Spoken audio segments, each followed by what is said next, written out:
प्रमुदित तीर्थ राज निवासी, बखानस बटु गृह उदासी। कहीं परस पर मिली 10 पाँचा, भरत सने हो सिल सूची साचा। तीर्थराज प्रयाग में रहने वाले वनप्रस्थ ब्रह्मचारी, गृहस्थ और उदासीन सन्यासी सब बहुत ही आनंदित और 10-5 मिलकर सब आपस में कहते हैं कि भरत जी का प्रेम और शील पवित्र और सच्चा है। ऐसे कहने लगे, सुनत राम गुण ग्राम सुहाए, भरद्वाज मुनि बर पही आए। दंड प्रणाम करत मुनि देखे, मूर्ति मंत भाग्य निज लेखे। श्री रामचंद्र जी के सुंदर गुण समूह को सुनते हुए वे मुनि श्रेष्ठ भरद्वाज जी के पास आए। मुनि ने भरत जी को दंडवत प्रणाम करते देखा और उन्हें अपना मूर्तिमान सौभाग्य समझा।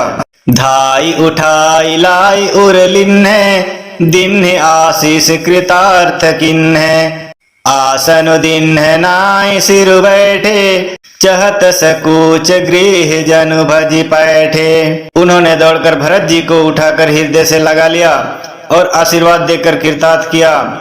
मुनि ने उन्हें आसन दिया। वे सिर नवाकर इस तरह बैठे मानो भागकर संकोच के घर में घुस जाना चाहते हैं। मुनि पूछब कछु यह बड़ सोचू, बोल ऋषि लखी सीलु संकोचू। सुनहु भरत हम सब सुधि पाए, विधि करतब पर किछु न बसाई। उनके मन में यह बड़ा सोच है कि मुनि कुछ पूछेंगे तो मैं क्या उत्तर दूंगा। भरत जी के शील और संकोच को देखकर ऋषि बोले, भरत सुनो, हम सब खबर पा चुके हैं, विधाता के कर्तव्य पर कुछ वश नहीं चलता। ऐसे भरद्वाज मुनि जी भरत जी को कह रहे हैं। तो मित्रों, इसी बीच एक दोहा है, तब तक के लिए वीडियो को लाइक कर दीजिए। चैनल में पहली बार आए तो सब्सक्राइब कर लीजिए। तुम गला निजिया जानी, करहु समुझी मातु करतूती। तात के कई दोष नहीं, गई गिरमती धोती। च्यावर रामचंद्र पद जय शरणम।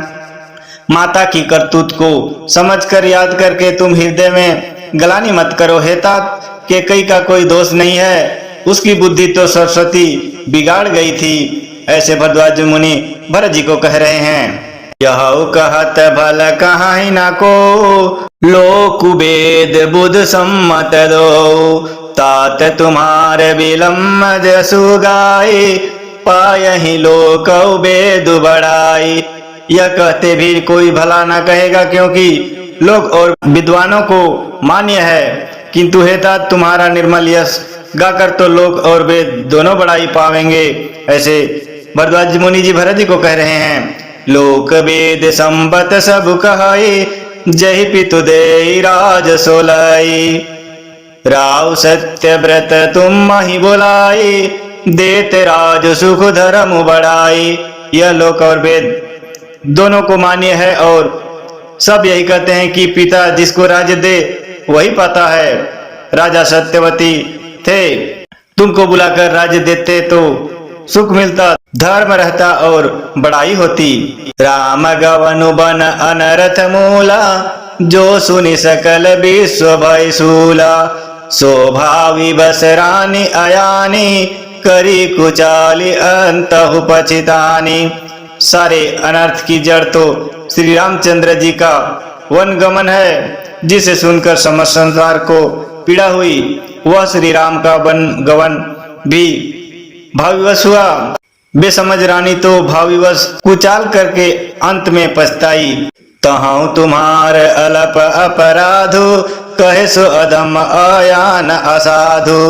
करते हु राज तुम मही न दोषु, राम ही होत सुनत संतोषु। उसमें भी तुम्हारा कोई तनिक सा भी अपराध कहे तो वह अधम, अज्ञानी और असाधु है। यदि तुम राज्य करते तो भी तुम्हें दोष न होता, सुनकर भी श्री रामचंद्र जी को भी संतोषी होता। ऐसे भरद्वाज जी मुनि भरत जी को समझा रहे हैं। तो मित्रों, आज की कथा यहीं पर समाप्त करते हैं। मिलते हैं अगले कथा की ओर। तब तक के लिए हमें आज्ञा दीजिए। जय श्री राम।